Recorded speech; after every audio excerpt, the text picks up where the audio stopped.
Lawyer Sory reveals more dirty skeletons in CJ Tokonu's cupboard. Lawyer Sory is a renowned lawyer. Many people know him in Ghana. He's one of the go-to lawyers in the whole of the country. This is the man. He comes all the way from the upper west region of Ghana.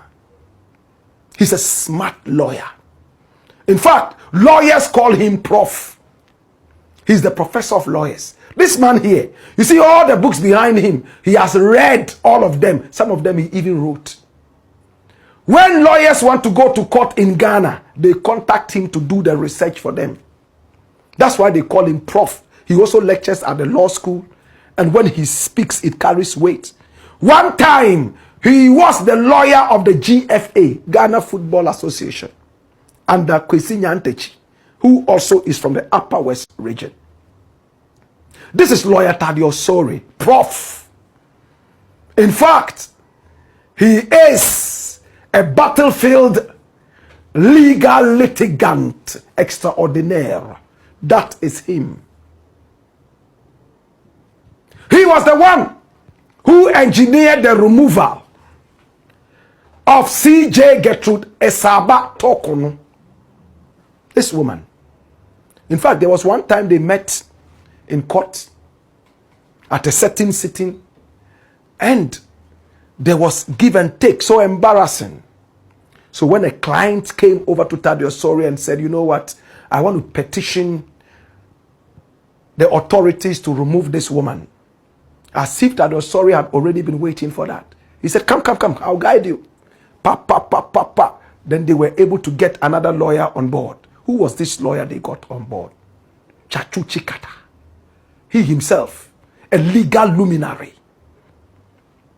They joined hands and boom, the matter was going to and fro, like joke, like we say in Ghana.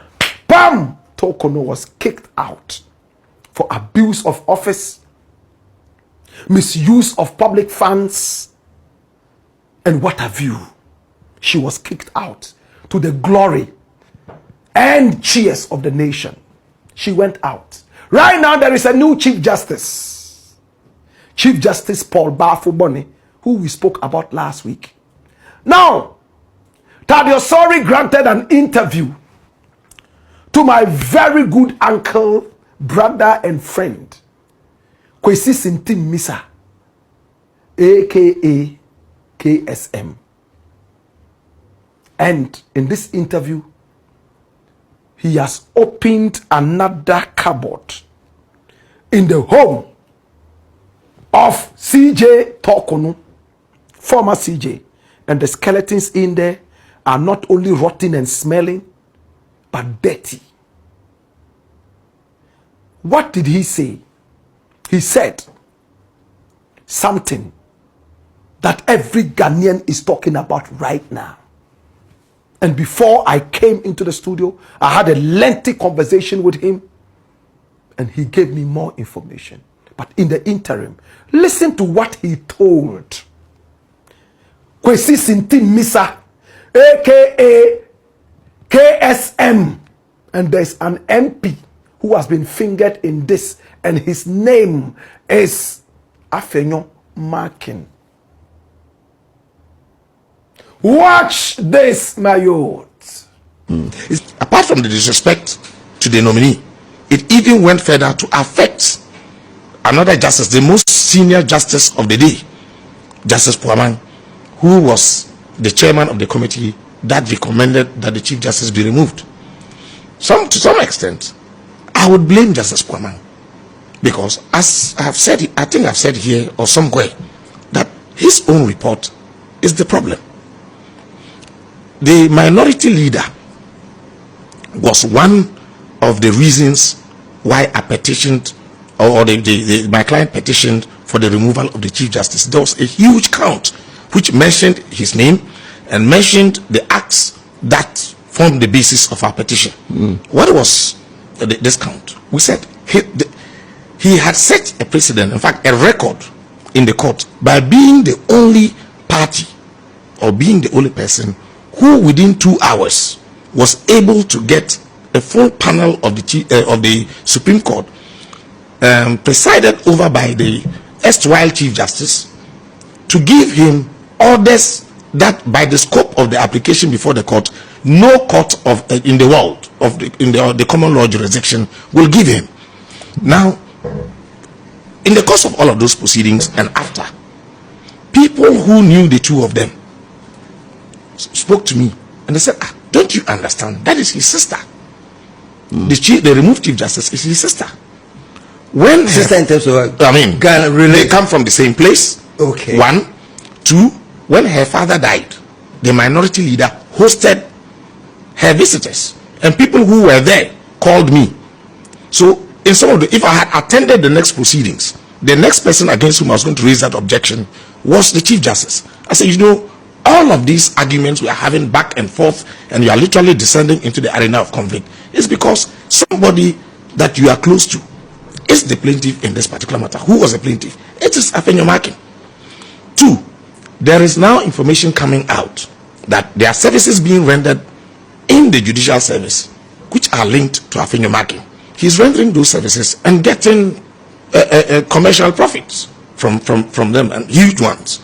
And so at this point in time, when Afenyo Markin is making it look like, okay, there's a national public interest aspect of all of this nomination process, and there's some dispute and all of that, it has nothing to do with a minority position. He sold it out to his colleagues to believe that, well, we all have to take a collective position against this, but it is a personal interest.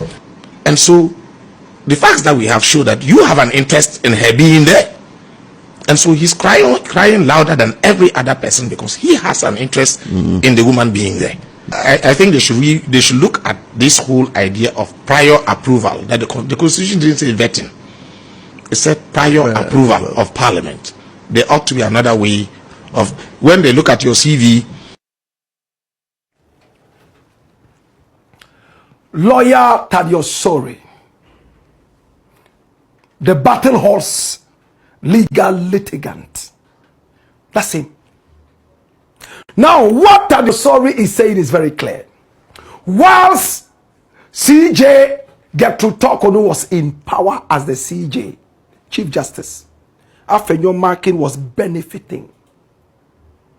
That is why he's crying the loudest right now, probably.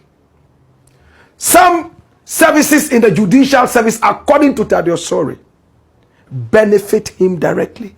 Commercial benefit, money. Some services, because of Gertrude Esaba Torkornoo. They are related. In his own words, he said, my sister, or his sister. They come from the same place in Gomwa. And when she was bereaved, it was Afenyo Markin who organized the funeral party on her behalf. So they have a close bond which goes beyond just friendship, but family.